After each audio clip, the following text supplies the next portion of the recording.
Être chrétien, ça veut dire quoi? 27e lettre. Amis et connaissances de toujours ou d'un instant, et lecteurs auditeurs inconnus.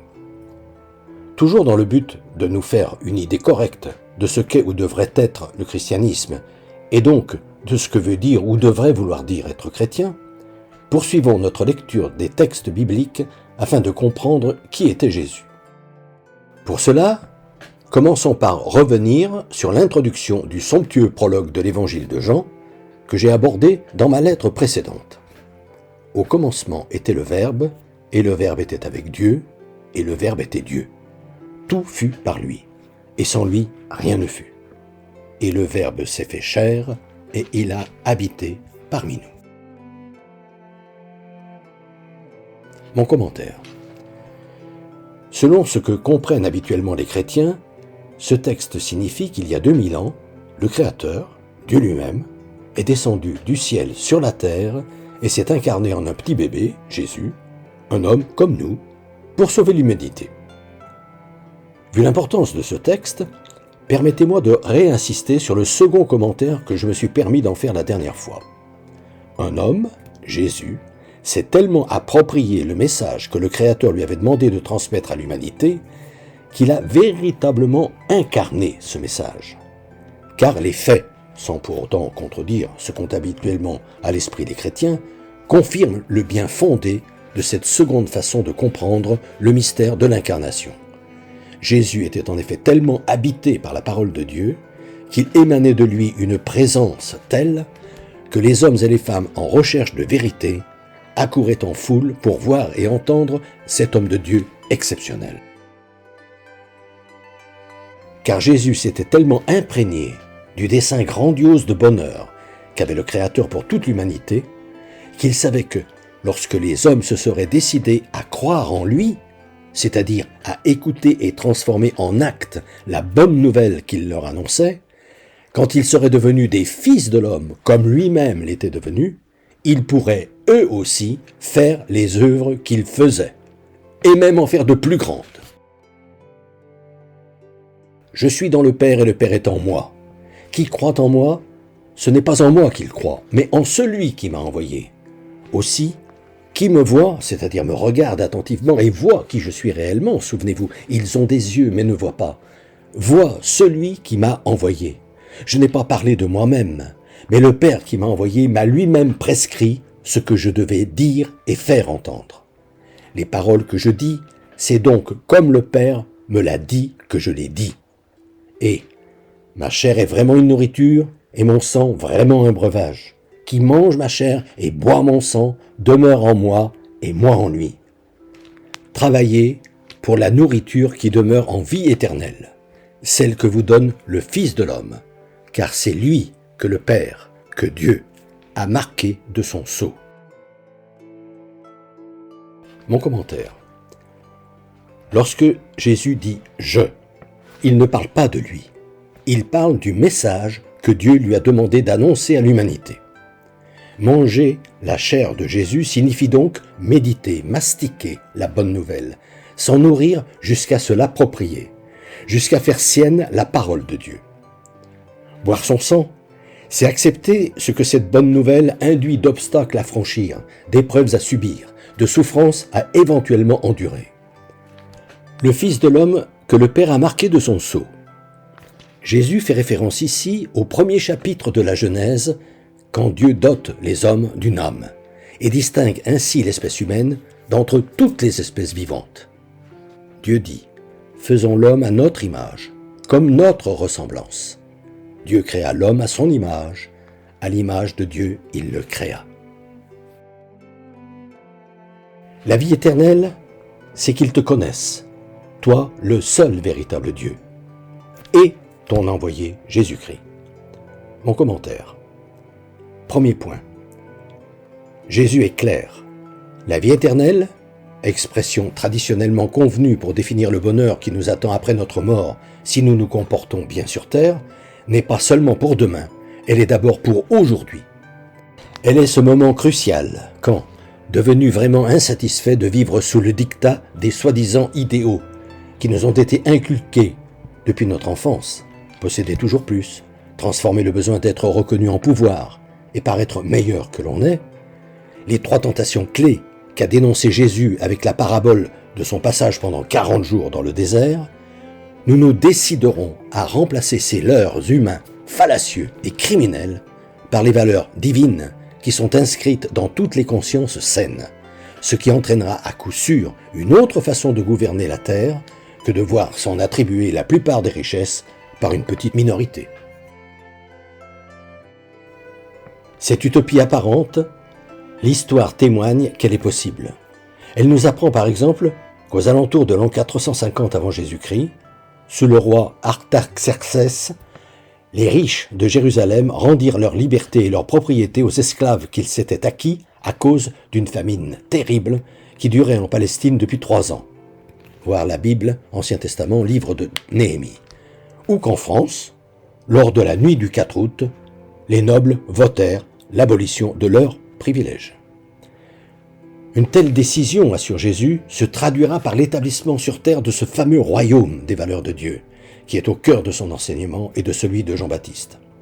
Résultat, la terre, dont les vraies valeurs auront donc été revivifiées, parce que nous aurons laissé s'approcher de nous le royaume de Dieu, comme disait Jésus, deviendra vraiment notre maison commune, comme l'appelle le pape François.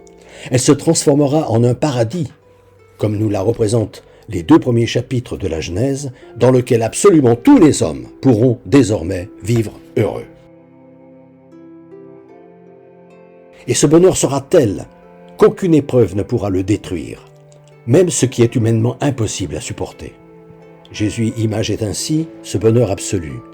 Nul n'aura quitté maison, frère, sœur, mère, père, enfant ou champ, à cause de moi et de la bonne nouvelle, qu'ils ne reçoivent, certes accompagnés d'épreuves, le centuple dès maintenant, au temps présent, en maison, frère, sœur, mère, enfant et champ, et dans le temps à venir, la vie éternelle. Deuxième point, connaître. En langage religieux, veut dire à la fois percevoir en profondeur et transformer en acte ce en quoi l'on dit croire. Autrement dit, entrer dans la vie éternelle, c'est faire la volonté de Dieu aujourd'hui. Troisième point, ici Jésus s'adresse manifestement à un autre que lui, à Dieu, dont il n'est que l'envoyé. Mon enseignement n'est pas de moi, mais de celui qui m'a envoyé. Et qui vous accueille, m'accueille, et qui m'accueille, accueille celui qui m'a envoyé. Mon commentaire. Sachant que qui m'accueille veut dire qui accueille mon message, voir mon deuxième commentaire ci-dessus, je me contenterai de reprendre ce que dit Jésus au verset 28 du chapitre 14 de l'évangile de Jean. Le Père est plus grand que moi, en faisant toutefois la réserve, ne serait-ce que par respect envers celles et ceux qui croient que Dieu comprend naturellement 3 personnes, qu'une telle affirmation n'implique pas nécessairement un lien de subordination puisque lorsqu'on aime, on situe plus haut que soi celle ou celui qu'on aime. Mon Seigneur est mon Dieu, s'exclame l'apôtre Thomas qui jusqu'alors se refusait de croire que Jésus était ressuscité tant qu'il n'aurait pas constaté lui-même sa résurrection, des visus. Quand soudain, 8 jours plus tard, alors que cette fois-ci Thomas est avec les autres disciples, Jésus apparaît, vivant, au milieu de la pièce dans laquelle tous se sont enfermés. Mon commentaire. Mettez-vous à sa place. Il y a de quoi tomber à genoux. Et cette exclamation veut-elle vraiment dire que Thomas adore Jésus en tant que Dieu ? Ne témoigne-t-elle pas plutôt de la sidération d'un disciple qui voit soudain son maître bien-aimé, qu'il a vu, de ses yeux vu, mourir sur une croix, puis être mis dans un tombeau, apparaître au milieu d'une salle dont la porte est fermée. Ce maître qui était son Dieu, qu'il vénérait au point de vouloir mourir avec lui quelques semaines plus tôt, mais que, jusqu'à cet instant, il se refusait de croire qu'il puisse être ressuscité. Cette exclamation ne serait-elle pas du même ordre que celle d'une maman qui s'extasie devant son enfant en lui disant « mon amour, mon seul amour », sans pour autant que cela signifie qu'elle le préfère à ses autres enfants, à son mari ou à sa mère.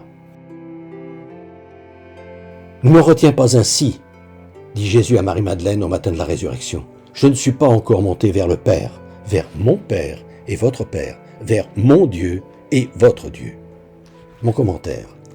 Si je reprends cette parole de Jésus, que j'ai abordée dans mon avant-dernière lettre, c'est pour la rapprocher de son affirmation celui qui croit en moi, c'est-à-dire qui fait vraiment sien mon message, fera lui aussi les miracles que je fais. Il en fera même de plus grands. Affirmation qui montre bien que Jésus était avant tout un homme comme nous, un vrai homme, ainsi que les chrétiens l'affirment dans leur credo. Mais allons jusqu'au bout du raisonnement. Si, quand il vivait sur terre, Jésus était un homme, un vrai, il ne pouvait pas savoir qu'il était Dieu. Sinon, il n'aurait pas été un homme véritable. D'aucuns prétendront que si Jésus est ressuscité, c'est qu'il est Dieu. Ce qui, tout en n'empêchant pas qu'il le soit, comme l'Église l'a découvert plus tard en creusant dans le jardin de la Bonne Nouvelle, n'est pas une raison. D'abord, parce que le jour de la transfiguration, il est dit que Jésus apparut à Pierre, Jacques et Jean, s'entretenant avec Moïse et Élie, deux prophètes de l'Ancien Testament, ressuscités, qui seraient donc également Dieu. Ensuite, et surtout, parce que ressuscité est l'état qui nous attend tous, ainsi que l'affirment les chrétiens dans leur credo. Je crois en la résurrection de la chair. Deux observations qui, par parenthèse, aident à résoudre l'impossible dilemme que soulève la théologie en affirmant que Jésus est à la fois un vrai homme et qu'il est préservé du péché originel. Ce qui n'empêche évidemment pas l'Église d'avoir ultérieurement découvert, comme je l'ai écrit dans mon premier commentaire, cette perle rare que Jésus est en réalité Dieu lui-même, venu sur terre pour sauver l'humanité, et qu'il s'est véritablement incarné en prenant forme humaine. Tous aspects de la croyance chrétienne qui ne relèvent évidemment que de la foi. Dans ma prochaine lettre, nous continuerons notre quête de savoir qui est Jésus, en abordant sa fameuse affirmation sur laquelle les chrétiens asseyent leur certitude qu'il est Dieu. Je suis. Fraternellement.